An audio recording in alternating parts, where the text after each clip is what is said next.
Okay, that moves on to Dion Turner, who asks, "Good day, mate," or actually, "Good day, Matt. Question for Dave, at least an idea for discussion. Great news of the 82 tour book. It's very cool that this sort of historical project is spinning out of the relationship with Waverly Press. Don't get me wrong, the remastered issues and phone books are great, and I hope they continue, but this type of book with rarities and items from that era will be a cool time capsule. Yes, I'm hoping, A, that that's what it'll be, is a cool time capsule, and B, that people will agree with us that's a good idea, as opposed to, why are you wasting your time doing something like this when you could do, the next remastered trade paperback and the next remastered hardcover. And that ties in with a couple of photos, which is turning into a weekly thing, with Rolly coming in on Thursday.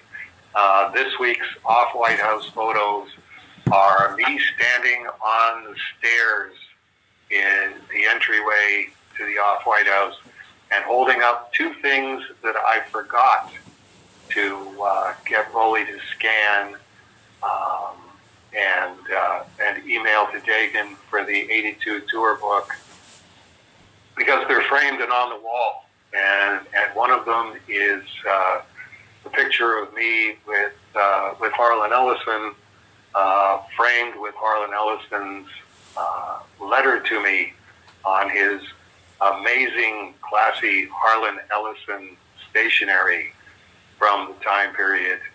So I'm holding up that in its frame. And the other one is the Too Close for Comfort letter from producer Arnie Sultan, when I wrote to him saying that they were doing stuff wrong on Too Close for Comfort with Ted Knight as the cartoonist, and would he be interested in meeting with me when we were going to be in Los Angeles on the 82 tour? And he wrote back and said, "Yeah, that sounds great. Just phone the office and make an appointment. Let us know when you're going to be here." So I've got the letter framed and two pictures of Denny and I with Ted Knight on the set of Too Close for Comfort, and talked to Rolly about that today, going, do I want to send that to just Dagan or to Matt as well? And it's like, well, we want to promote the 82 tour book, but at the same time, we don't want to give away too much of the 82 tour book.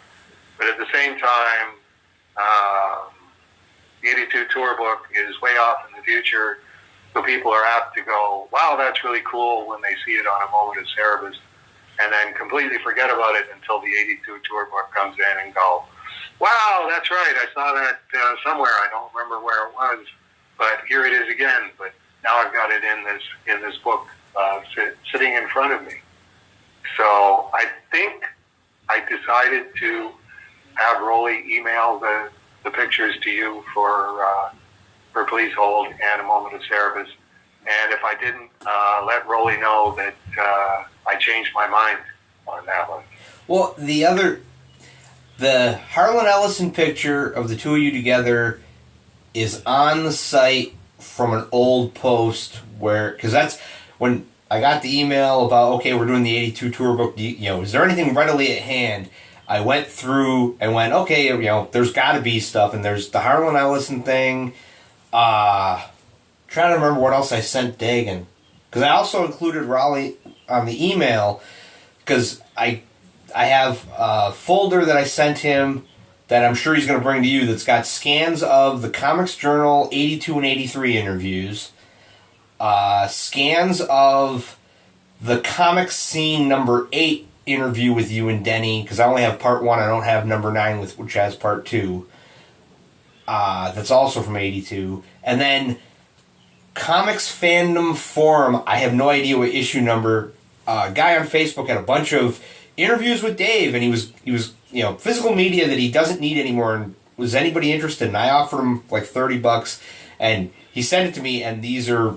He took the Comics Journal interview, the 2 issues, cut everything that wasn't the interview out, and then stapled them together with the wraparound cover so that it's 82 on the back, 83 on the front, and it's just, this is just Dave.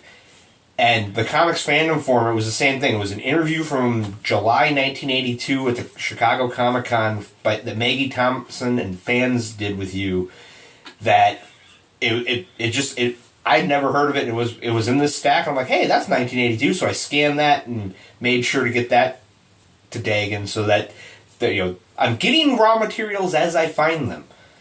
So I should have a copy of the Harlan Ellison picture, and then the Ted Knight pictures.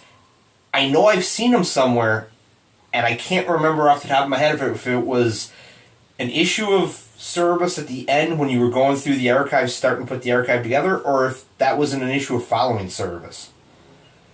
That was actually an episode of Cerebus TV, which makes it very, very hard to get the images. I think that's the only time that I showed those images. They're very funny because Ted Knight is completely dressed in white, and with the lighting, it's like he glows in the dark because he's Ted Knight. Once you're shooting his white shirt and his teeth and his hair, there's really not a lot of Ted Knight that you can see besides that.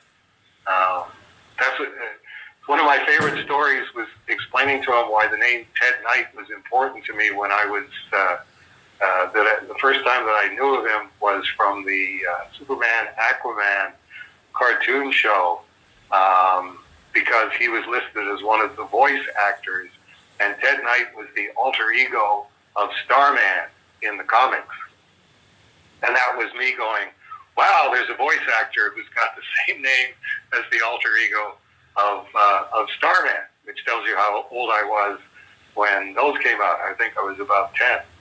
And I finished this long-winded explanation, and Ted Knight went, oh, I remember that. Aquaman, king of the seven seas, with his Aqualad. And he rattled it off, word perfect. And I'm going, that's amazing. That's one of the most amazing things I've ever seen. This is 1982, and he did that voiceover in 1966, and he still knew it word perfect. And there's a great moment. Aquaman, king of the seven seas. Anyway, getting back to Dion. Sorry, Dion, we're digressing here. Oh, another digression. When you're mentioning the comic scene interview, they had a professional photographer when Denny and I were being interviewed at their office in New York, and the two photos, one photo of me, the other one of Denny, ended up being in this file of the 82 tour book. So Dagan's got that as well. Those are two of the best photographs of Denny and me, definitely, from the time period. Something that popped into my head after the last quote, please hold, unquote, is the current popularity of, quote, artist editions, unquote, books, reprinting the original art at its original size. The archive portfolios have done this with the earliest pages from each book that are still in the archive, which is great, he says parenthetically. We Cerebus fans have an embarrassment of riches in those portfolios, unquote. Thank you. I'll take that as a compliment. What might the chances be for a separate artist edition book with pages that fall outside of what is in the archive portfolios? Pages which you might have something to say about, influences, techniques, style in adjacent essays. Or just to put in the pages that you would think benefit most from being printed as the original art. The most interesting ones I've seen are where you can see the different layers, types of ink, slash brush, slash pen, and those fine little lines that no one else would ever see. Puts in parentheses, Neil Adams line, which, yes, that's a classic Neil Adams line that I'll certainly never forget. When I was talking to him in Niagara Falls, and about the reproduction of his art in newspapers at the time when he was doing the Ben Casey strip. And he said, the really fine lines I did for myself. And it's like, yeah, you kind of have to. And it's like, thank you for doing that, because you had no idea that 50, 60 years later, not only would Heritage Auctions get those originals and be selling them, but it would be possible for Kevin H. in Denton to go to Heritage Auctions and go, oh, here's a Ben Casey strip. Let's scan this 1200 dpi. So you did them for yourself at the time, Neil, but you actually did them for posterity as well. And thank you very much for that. Dion goes on, it becomes very forensic, technically satisfying, which adds to the appreciation of the beauty of the work. Now, absolutely, that's not a cheap item, oversized as far as books go. The paper quality needs to be top-notch, and we know how those prices are changing month to month. Postage would be a nightmare. I know there's better than most. Dion's in Australia, and what we were just saying about whatever you're moving around North America is going to cost you $20. If you're sending it to Australia by any method and it's larger than an envelope, it's going to be $100. So that likely impacts on the number of pages. But maybe Waverly Press would have a feel on what the sweet spot might be. Like the cover art treasury, I could see this becoming something comic stores want to get on their shelves. All the best of both of you, Dion. Okay, moving backward through that, the cover art treasury and something that comic stores want to get on their shelves, that's kind of out of the question, because the cost per unit of getting the kind of book that you're talking about, the artist editions, done. If I'm going to sell those through Diamond Comics, and then Diamond is going to sell them to the stores, you have to start with 60% off, and then you have to say the cost per unit just to print the books and do the production on it is meaning you're probably talking about a $75, $100 book at cost, and then you have to factor in 60% off for Diamond, so you're already talking about a $300 book before you've even figured out how much Aardvark Vanaheim is going to make. And my rule of thumb has tended to be, I want to make at least whatever Diamond is making, and at least whatever the printer is making. So you're adding another $200, so you're already up to $600. And okay, what's the demand going to be? And as you say, then you have to tack on the shipping on top of that. Everybody's cut being equal. So that tends to rule that out. What you're really talking about is the Aardvark Vanaheim hardcovers, not the Waverly Press hardcovers. The Aardvark Vanaheim covers, there have only been two of them, physically two hardcovers, two books, which were purchased by a patron in Massachusetts who had basically pitched me on the idea of, yes, I would like something like this.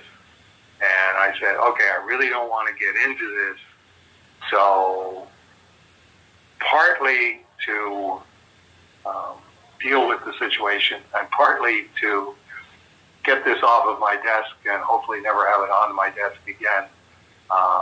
You're talking about a $10,000 US hardcover. And he ended up being interested. I forget which two books that he got, which was all of the pages in the Cerebus Archive of, I'm tempted to say, Flight and Guys. I might be remembering that wrong. And what happened was, okay, here's how many pages that's going to be. All of those pages have been scanned. Sean has them. So because you're buying this one book, now we get into the spectrum of options on a book like that. I can do a book that pleases me, which would be on slick paper. Most people prefer flat paper.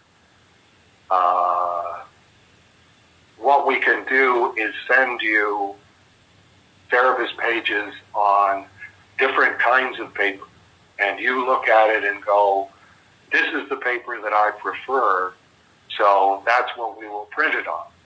Then you also get into, do you want it to look like, we've all seen the artist editions books. Do you want it done in such a way that it's dark enough to show every stain and blotch and erased line in full relief?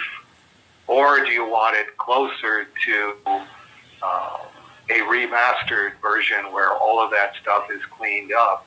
Or do you want it halfway in between, 3/4 of the way in between, 1/4 of the way in between?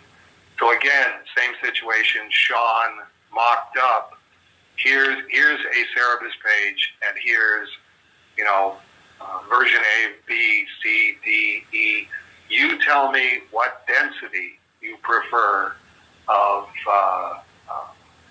the remastering process, and that's what I will do for your books. Bottom line, it ended up taking about 2 years to get the books done to this person's complete 100% satisfaction. This is exactly what I wanted, that I pictured in my mind. And far more specifically than that, you've actually incarnated it at levels that I couldn't even have imagined when we started talking about this. And now I've got this slipcase book that is exactly to my personal taste for artist editions. So we've got one person who is interested in Strange Death of Alex Raymond in that form, and is interested in Strange Death of Alex Raymond's greatest hits. These are the ones I consider the most jaw-dropping pages that I would like to have. And the other alternative is, okay, what would it cost me for the first 50 pages, the first 60 pages? And this person didn't want Carson's pages. Nothing against Carson's pages. They just wanted my pages. Okay, well, if you're buying a $10,000 book, that's no problem. You can pick your pages. You can pick stuff out of Glamour Puss. This person is also a huge Glamour Puss fan. So it's like, okay, you can get this many Strange Death of Alex Raymond pages, or you can have fewer Strange Death of Alex Raymond pages. And these Glamour Puss greatest hits. These are my favorite model pictures. These are my favorite parody pages from Glamour Puss. So I would like these in the front of the book and then leading into Strange Death of Alex Raymond. So they're still at the point of going, what does my ideal book look like? Now, bringing this back to you, Dion, on the assumption that $10,000 US is probably completely out of your wheelhouse, this brings brings us back to Mick Jagger. I wouldn't say it's up for grabs, but I say it's open for offer.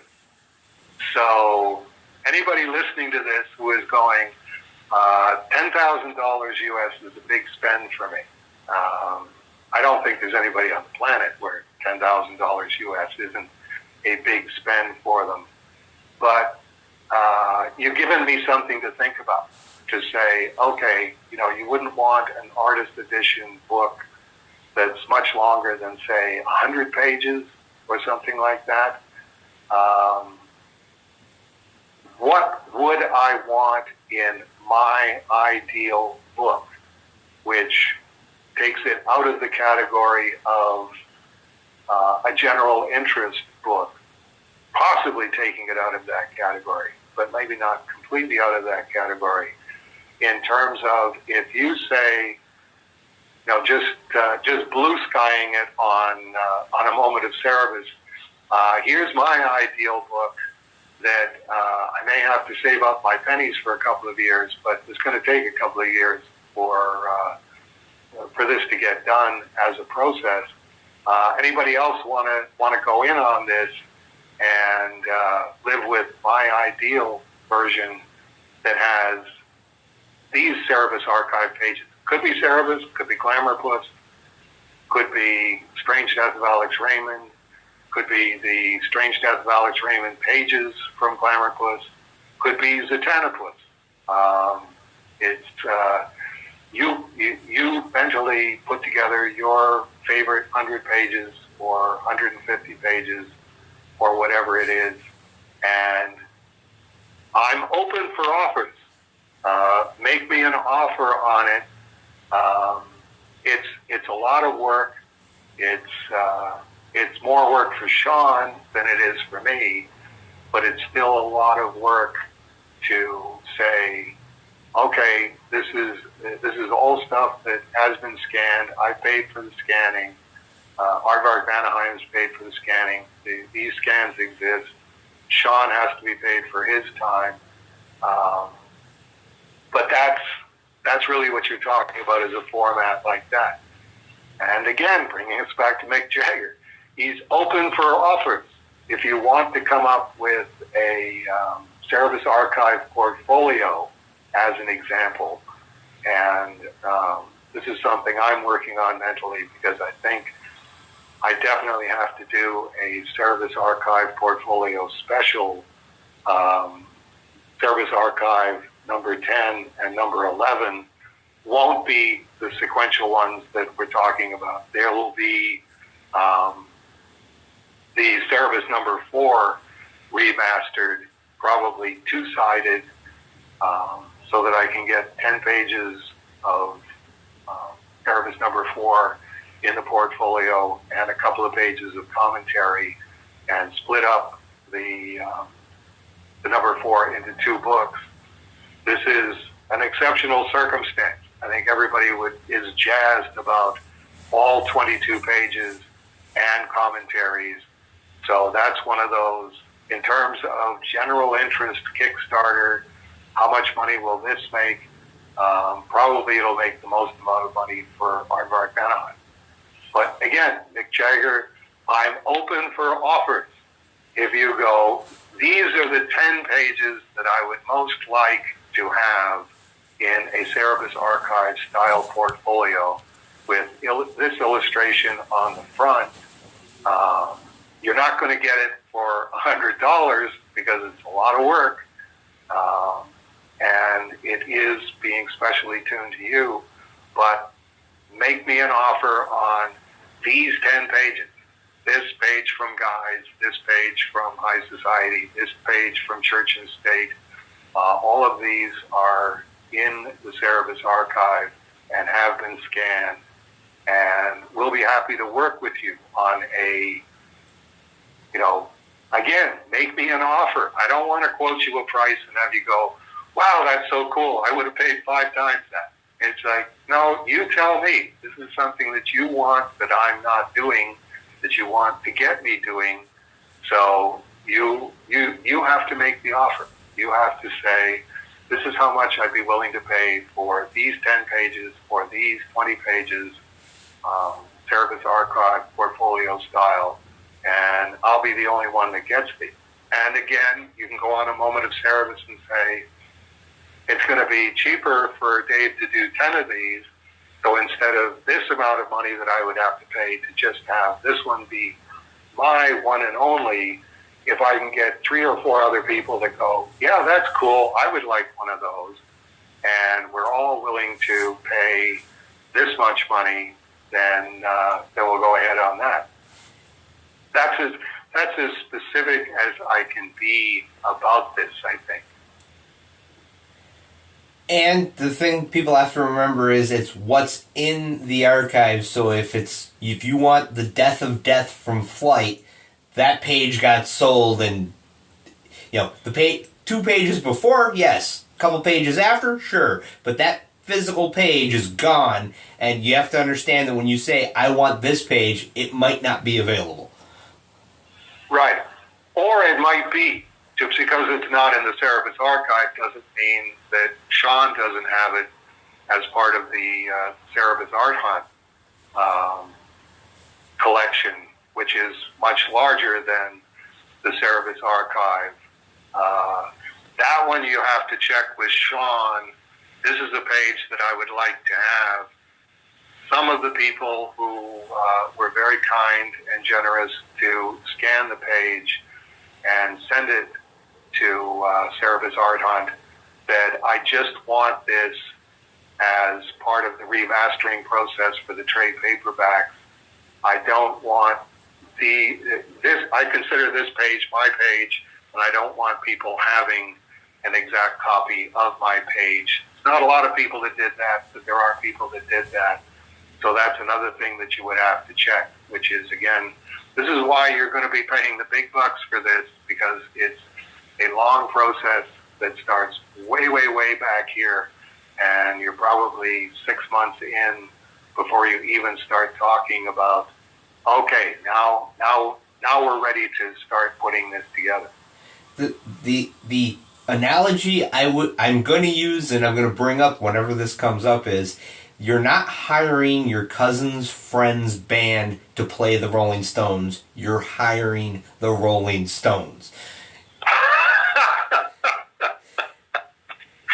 That's right. I mean, when you're doing that, it's like there's a world of difference between, I wouldn't exactly say he's up for grabs, but he's open for offers. It's like, it's Charlie Watts. Picture how much money Charlie Watts has. Well, he doesn't have money now. He's dead. But when you're talking about open for offers, you better make it a Charlie Watts-sized offer. And for doing an archive of the issue 4 scans, my idea, if we win the auction, because I said everybody's going to get, I was going to pay for the prints of, everybody gets prints of everything, I was calling it Cerebus Archive 1.4. That's a good way to look at it as well. I mean, you were talking about making it 10 and 11. Well, if you just make it 1.4 and 1.4.2, I mean, that way it doesn't throw the numbering off for the people that are, because we're all anal retentive comic fans. Some of us are going to be going, you're starting to do that Marvel Legacy numbering and we hate you. Okay, well, bad cartoonist. I've slapped my own hand because I had no idea. I still have no idea what you're talking about, but I know don't do that. Okay, and so I promise we won't do that. To illustrate how insane comic book numbering is, Kurt Busiek and Neil Gaiman and a few other famous big name creators teased that they had a project coming, and everybody on Twitter was, oh, it could be this, and they finally announced what it was. Marvel Comics, sometime this year, is going to publish Amazing Fantasy 1000.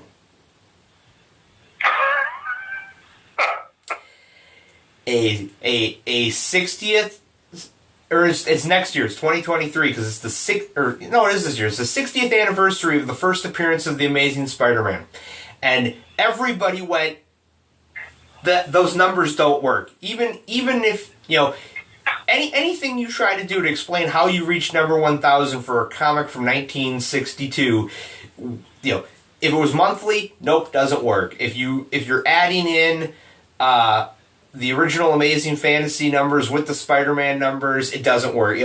You're just making shit up, and we know you're making it up, and of course everybody's going, but we're still going to buy the book because it's going to have Neil Gaiman working on Spider-Man. It's going to have all these creators, big name artists, big name writers doing stories in this oversized anniversary issue, and I saw it and went, that is so dumb. Like, I kind of want to do Cerebus 1000 just because, hey, if the numbers don't matter, we can put any number we want on there.